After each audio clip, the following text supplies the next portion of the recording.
Sports promoters club ಬೊಕ international Bunts welfare trust ದ ಒಟ್ಟು ಸೇರಿಗೆಡ್ ತಾಲೂಕು ಅಮೆಚೂರ್ ಕಬಡ್ಡಿ ಅಸೋಸಿಯೇಷನ್ ದ ಸೇರಿಗೆಡ್ ಶಾಲೆದ ಬೊಕ ಪದವಿ ಪೂರ್ವ ಕಾಲೇಜದ ಆಣ್ಜೋಕುಲ್ ಬೊಕ ಪೊಂಜೋಕ್ಲೆಗ್ ಕಬಡ್ಡಿ ಪಂತ ನಡಪಾಯರು. ಸ್ಪೋರ್ಟ್ಸ್ ಪ್ರಮೋಟರ್ಸ್ ಕ್ಲಬ್ ಬೊಕ ಇಂಟರ್ನ್ಯಾಷನಲ್ ಬಂಡ್ಸ್ ವೆಲ್ಫೇರ್ ಟ್ರಸ್ಟ್ ದ ಒಟ್ಟು ಸೇರಿಗೆಡ್ ಜಿಲ್ಲೆದ ತಾಲೂಕು ಅಮೆಚೂರ್ ಕಬಡ್ಡಿ ಅಸೋಸಿಯೇಷನ್ ದ ವತಿರ್ದ್ 72ನೇ ಸ್ವತಂತ್ರ ಪ್ರಯುಕ್ತ ಪ್ರೌಢಶಾಲೆದ ಬೊಕ ಪಿಯುಸಿ ಕಲ್ಪನಾ ಆಣ್ ಜೋಕ್ಲೆಗ್ ಬೊಕ ಪೊಣ್ಣು ಜೋಕ್ಲೆನ ಕಬಡ್ಡಿ ಪಂಥ ಪ್ರೋ ಕಬಡ್ಡಿ ರಡ್ಡ್ ಸರತ ಎನ್ಮ ಗುಬ್ಬುದ ಪಂಥ ಕುಡ್ಲದ ನೆಹರು ಮೈದಾನಡು ನಡೆದಿತ್ತಂಡು.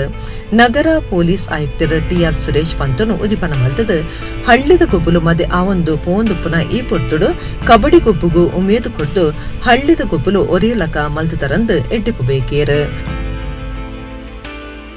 2 ದಿನಗಳ ಕಬಡ್ಡಿ ಪಂದ್ಯಾವಳಿನ ಆಯೋಜನೆ ಮಾಡಿದರೆ ನಿಜವಾಗಲೂ ಅವರಿಗೆ ನಾವು ಒಂದು ಒಳ್ಳೆಯ ಅಭಿನಂದನೆಗಳನ್ನು ಸಲ್ಲಿಸಬೇಕಾಗ್ತದೆ. ಯಾಕೆಂದರೆ ಇಂತಹ ಕಬಡ್ಡಿ ಪಂದ್ಯಗಳನ್ನು ಮತ್ತು ದೇಶೀಯ ಕ್ರೀಡೆಗೆ ಪ್ರೋತ್ಸಾಹ ಕೊಡಲು ಇವತ್ತು ಮುಂದೆ ಬಂದಿದ್ದಾರೆ. ಅವರು ಸತತವಾಗಿ ಪ್ರತಿ ವರ್ಷ ಕೂಡ ಈ ಕಬಡ್ಡಿಗೆ ಮತ್ತು ದೇಶೀಯ ಇತರೆ ಕ್ರೀಡೆಗಳಿಗೂ ಸಹ ಪ್ರೋತ್ಸಾಹ ಕೊಡ್ತಾ ಇದ್ದಾರೆ.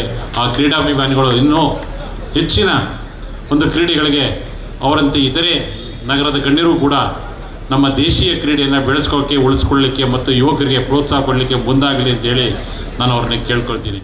ಲೀಸ್ದ ಮಲ್ಲಬಿನ್ನೆರೆ ಶ್ರೀದೇವಿ ಬರೋ ಸಂಸ್ಥೆದ ಗುರ್ಕಾರ್ಯರು ಸದಾನಂದ ಶೆಟ್ಟಿ ಪಾತಿರ್ದು ಶಾಲೆದ ಬೊಕ ಪಿಯುಸಿದ ಜೋಕ್ಲೆಡ ದಿಂಗ್ ದಿನ ಗೊಬ್ಬುದ ಪ್ರತಿಭೆಯನ್ನು ಗುರ್ತ ಮಲ್ಪರೆ ಈ ಕಬಡ್ಡಿ ಗೊಬ್ಬುದ ಕೂಟ ಅಟ್ಟಣೆ ಮಲ್ದಾಂತ್ ಪಂಡ್ಯರು. ಇಂದು ನಾವು ಈ ಕ್ರೀಡಾಕೂಟವನ್ನು ಏರ್ಪಡಿಸಿದ್ದೇವೆ. ಇದು 2 ದಿವಸ ಕ್ರೀಡಾಕೂಟ 48 ಟೀಮು. ಅದು ನಮ್ಮಲ್ಲಿ ಈಗ ಇಂಟರ್ನ್ಯಾಷನಲ್ ಬಂಡ್ಸ್ ವೆಲ್ಫೇರ್ ಟ್ರಸ್ಟ್ ಆದ ನಂತರ ಒಂದು 5 ವರ್ಷದಲ್ಲಿ ಭಾಳಷ್ಟು ನಮಗೆ ಸಹಾಯ ಮಾಡುವ ಉತ್ತೇಜನ ಕೊಡುವವರು ಇದ್ದಾರೆ. ಯಾಕಂತ ಹೇಳಿದ್ರೆ ನಮಗೆ ಆಗಬೇಕಲ್ಲ 1000-2000 ಜನ ಮಾಡುವ ಶಕ್ತಿ ನಮ್ಮಲ್ಲಿ ಯಾವಾಗಲೂ ಇದೆ.